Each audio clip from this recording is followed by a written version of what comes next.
الذين آمنوا وتطمئن قلوبهم بذكر الله.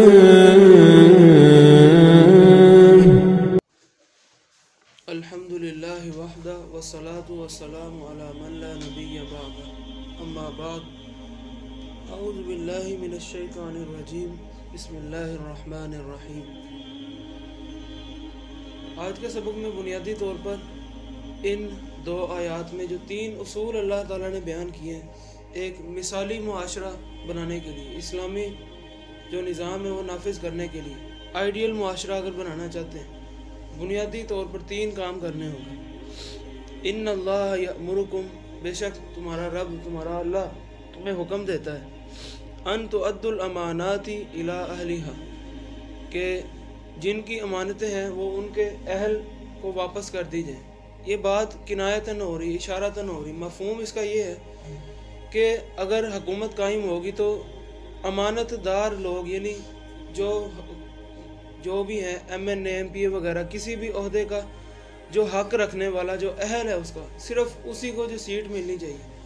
یہ نہ ہو جیسا کہ بدقسمتی میں ہمارے معاشرے میں ہو رہا ہے، بر صغیر میں، کہ جو جتنا بڑا لیول کا بدماش ہوتا ہے، ہم اس لیے کہ چلو یار یہ ہمارے کام نکلوا دے گا، اس کا ذرا روب ہے، دبدبہ ہے، جتنے بڑے لیول کا شراب کرنے والا، زنا کرنے والا، بدماش قسم کے لوگ، وہ ہم بڑی خوشی سے اس کو چنتے ہیں، پسند کرتے ہیں کہ یہ ہمارے لیے بہترین رہے گا.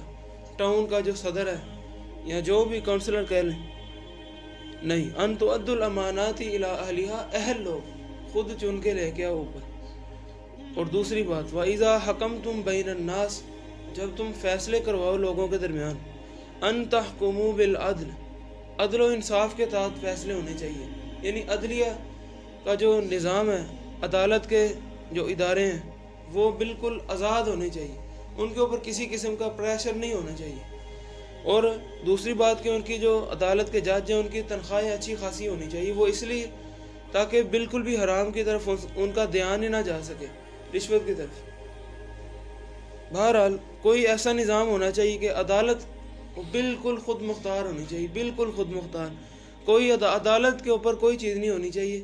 اتنے اس کے پاس اختیار ہو کہ وہ وقت کا وزیر اعظم بھی جیسا کہ تھا خلفائے راشدین کے دور میں، کوئی بے شک وقت کا خلیفہ بھی کیوں نہ ہو، وہ کر کے دکھائے 2 نمبری، 1 روپے کی بھی 2 نمبری کرے گا، فوراً سے پہلے اگر پتہ چل گیا معزول کر دیا جائے گا. یہ نہیں ہے کہ وہ بہت بڑا ہے تو معاملہ دبا دیا جائے گا، پتہ نہیں چلنے دیا جائے گا. نہ، آزاد ہیں عدالتیں، عدالت کے اوپر کسی کا روب دبدبا نہیں ہے، کوئی رشوت نہیں ہے، کوئی دباؤ نہیں ہے. یہ نظام آنا چاہیے. ان اللہ، تیسرا وہ اگلی آیت میں، ان اللہ نعما یعظکم بہ، یہ بڑی بہترین قسم کی نصیحت ہے، واعظ و نصیحت اللہ تعالیٰ تمہیں کر رہا ہے، بڑی کام کی باتیں ہیں. بڑا فائدہ ہوگا اگر ایسا نظام آئے گا، تم خود دیکھو گے. ان اللہ کان سمیعا بصیرا، اللہ تعالیٰ سن رہا ہے اور دیکھ بھی رہا ہے جو کچھ تم کر رہے ہو. باتیں ہی صرف کر رہے ہو.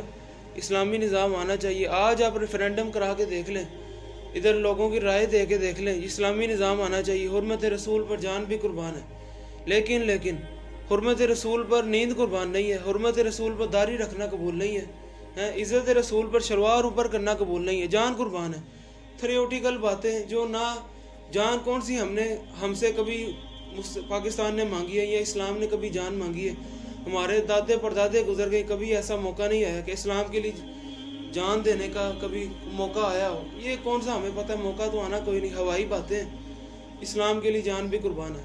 عمل نام کی چیز کوئی نہیں ہے، صرف سوکھے دعوے. اللہ سن رہا ہے، اللہ دیکھ بھی رہا ہے، اللہ کو پتہ ہے جس طرح کے ہمارے کام ہیں. ابھی ریفرینڈم کرا کے دیکھ لیں، کہ دکانداروں سے رابطہ کر کے دیکھ لیں، ان کی رائے لیں، سروے جو ہوتا ہے وہ کروا کے دیکھیں کہ جیسا کہ سعودی عرب میں نظام ہے، جو ہی اذان ہوتے فوراً ساتھ ہی اگر کسی کا شٹر نیچے نہ ہوا تو اس کے اوپر پرچہ کاٹ دیا جائے گا، جرمانے ہوں گے 60 70 ہزار، لاکھ روپے. تو ابھی ان کی رائے دے کے دیکھ لیں، 90% یہی کہیں گے، ہاتھ اٹھا لیں گے، نہیں بھائی یہ نہیں، اسلام آنا چاہیے لیکن اس طرح نہیں. یہ ہمارے کرتوت ہے، یہ ہمارے کام ہے. اسلام ہم نے کیا نافذ کرنا ہے تھا.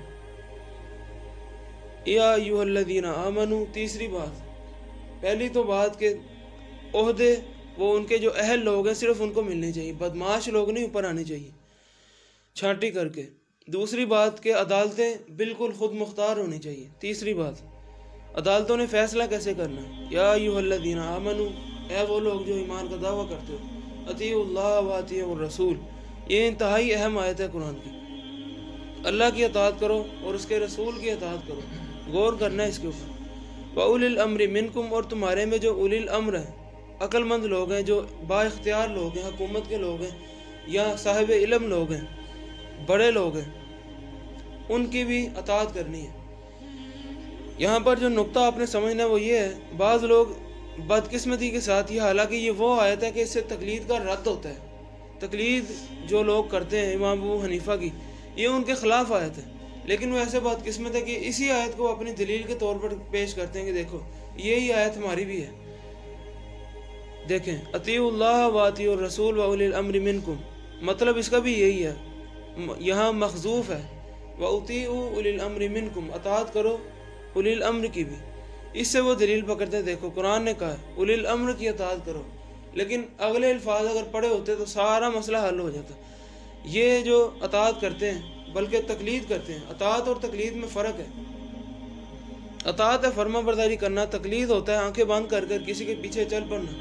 قلادہ ہوتا ہے جو جانوروں کے گلے میں جو پٹا ڈالا جاتا ہے، بس گردن میں پٹا ڈال دو، کھینچ کے جہاں مرضی لے جائیں، وہ قلادہ اس کو کہتے ہیں.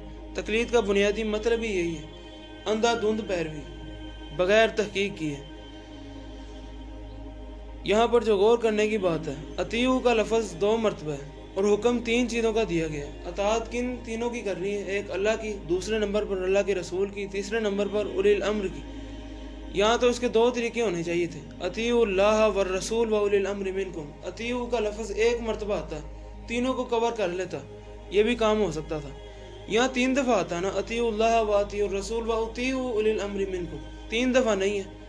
اس کی بنیادی وجہ پیچھے ایک حکمت ہے، ایک فلسفہ ہے.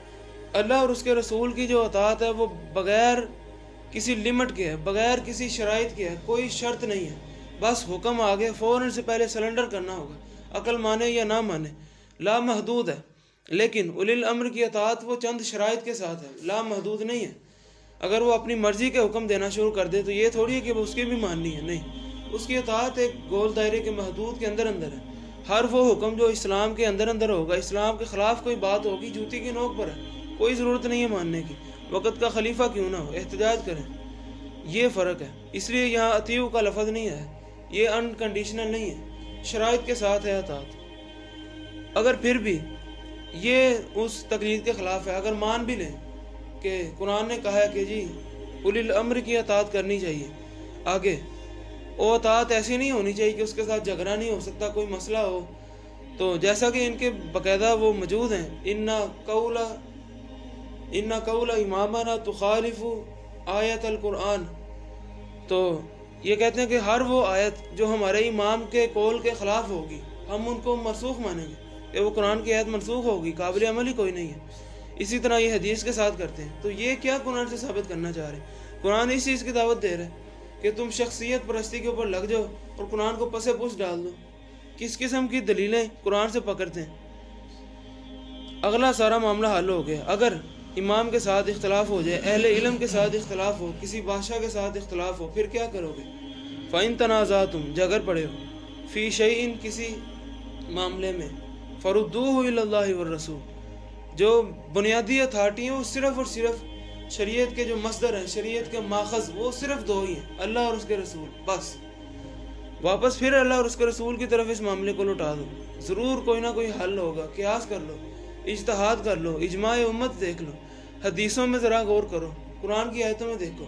لازمی بات ہے قیامت تک آنے والے انفرادی، معاشرتی، معاشی اور ہر قسم کے مسائل، خاندانی، عائلی مسائل، ہر مسئلے کا حل موجود ہے. اللہ غیب جانتا ہے. اللہ کو پتہ تھا قیامت تک کیا کیا مسئلے آنے ہیں، وہ اللہ نے بتا دی ہے اشارتاً.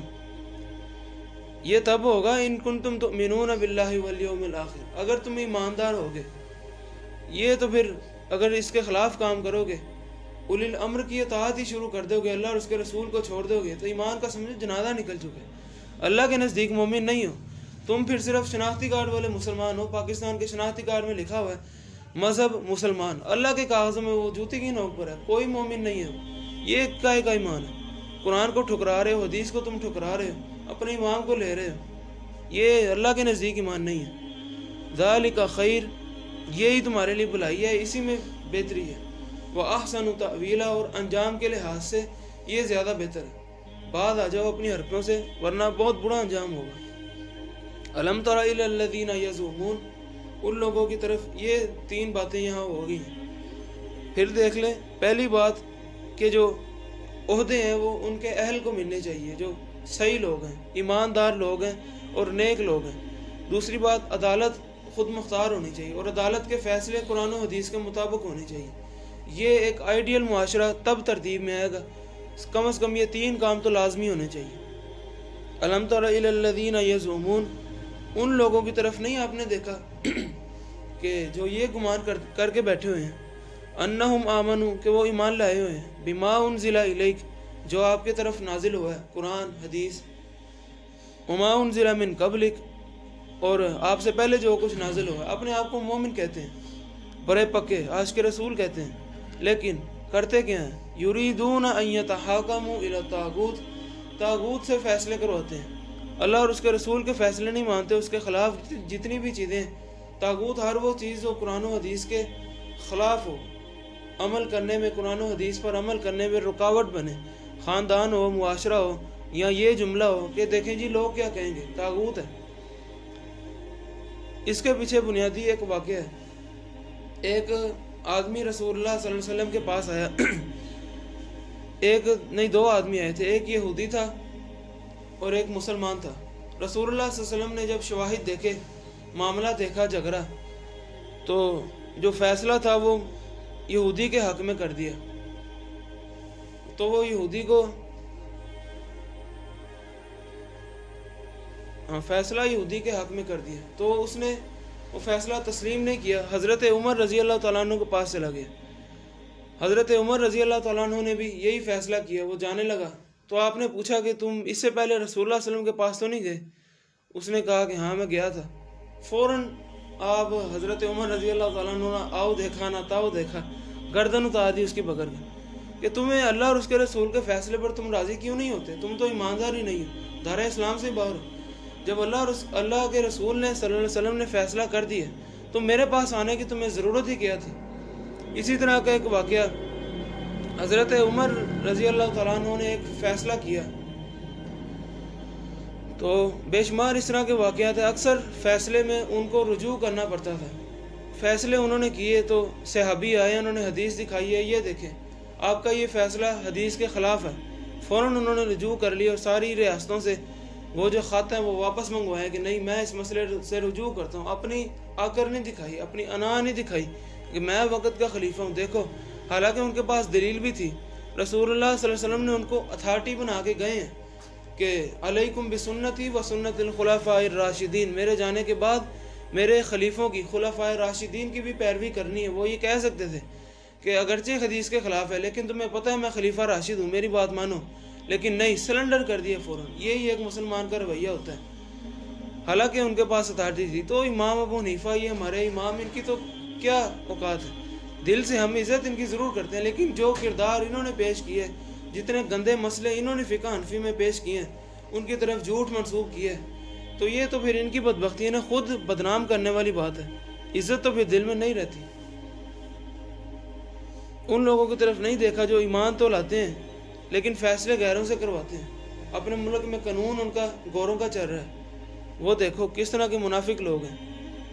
اور ہمارا جو نظام ہے سارا منافقانہ، عدالتوں میں صرف، یا ہمارے جو نظام میں صرف کاغذی حد تک ہے کہ فیصلے ہمارے آئین میں موجود ہے کہ فیصلے، ہر وہ فیصلہ مانا جائے گا جو اللہ اور اس کے رسول کی اطاعت کے اندر ہوگا، باقی ٹھکرا دیے جائیں گے۔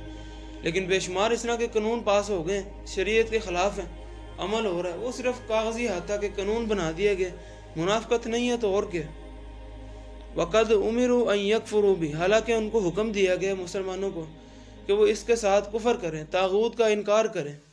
وَيُرِيدُ الشَّيْطَانُ، شیطان کا تو ارادہ یہی ہے، أَن يُضِلَّهُمْ ضَلَالًا بَعِيدًا، کہ وہ دور کی گمراہی میں ان کو مبتلا کر دے، دین سے دور کر دے۔ امت مسلمہ میں اتحاد نہیں ہونا چاہیے، یہ اکٹھے نہیں ہونے چاہیے، شریعت سے دور کر دے، ان کو گمراہ کر دے، یہی شیطان کا اصل کام ہے۔ هذا ما عندي والله أعلم۔